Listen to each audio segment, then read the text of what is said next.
आप देख रहे हैं ए टू जेड न्यूज़ 24/7 सच आप तक।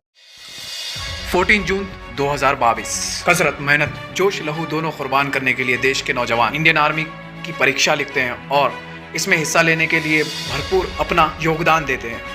लेकिन इसके चलते ये सारा जोश कहीं और कन्वर्ट हो जाता है। जैसे ही डिफेंस मिनिस्टर राजनाथ सिंह ने अग्नि स्कीम का निर्वहन किया, जिसमें आर्मी के नौजवान की भर्ती रिक्रूटमेंट ऑफिसर के नीचे की जाती है, जिसमें देश भर के जवान बढ़ चढ़कर हिस्सा लेते हैं, जिसमें सिलेक्शन प्रोसेस में एज लिमिट को घटाया गया और सर्विस नुक्त पर नए पाबंदियां लगाई गई, जिसमें सोल्जर की भर्ती के वक्त 17.5 ईयर्स एज होनी चाहिए और मैक्सिमम उम्र 21, जिसके बाद चर्चा के बाद बढ़ाकर 23 साल किया गया। जैसा कि आप जानते ही हैं, कोरोना के चलते 2 साल से देश का मिलिट्री रिक्रूटमेंट प्रोसेस रुका हुआ था। अब यही प्रोसेस 2 साल की भर्ती के नॉन रिक्रूटमेंट के कारण सिंप्लेक्स से कॉम्प्लेक्स हो गया है। और अब यहाँ पर जिसमें 4 सेलेक्टेड जवान में से एक जवान को 15 साल और आर्मी ड्यूटी कंटिन्यू करने का अवसर मिलेगा।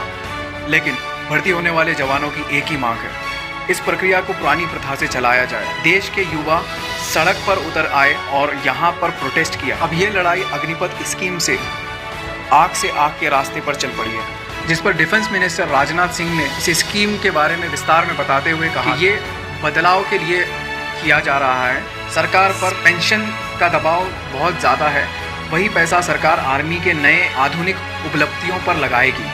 अब इस चीज़ को हम विस्तार में समझने की कोशिश करते हैं। आखिर एक जवान को आर्मी ज्वाइन करने के लिए कम से कम 4 साल मेहनत करनी पड़ती है। अब ज़रा आप सोचिए कि 4 साल मेहनत करने के बाद बस 4 साल की ड्यूटी। अब यहाँ पर सोल्जर का मोटिवेशन क्या होगा? जितनी टेक्निकल स्किल्स और मिलिट्री स्ट्रैटेजीज उसको सिखाई जाएगी तो आम जिंदगी में कहाँ यूज होगी एंड किस तरह इंडिया उसका फ़ायदा उठा पाएगा। ये बात पीके साइकिल एयरफोर्स कमांडर ने दूसरे दिन ही बता दी। अब इस बात के चलते सारे देश के युवा जो आर्मी में ज्वाइन करना चाहते हैं, उनका गुस्सा ज्वाला की तरह बस उभर कर बाहर आ जाता है और देश की संपत्ति जो ट्रेन है, जो बसेस है, उसको आग लगा दिया जाता है। पुलिस भीड़ पर काबू पाने के लिए एयर फायरिंग कर दी है, जिसके चलते 2 लोगों की मौत हो जाती है, एक तेलंगाना में और दूसरे दिल्ली में। आगे का फैसला बस अब सरकार को करना है और देश की जनता को कि हमारी आर्मी आगे कैसे होगी। बदलते दौर के बदलते हालात पर एक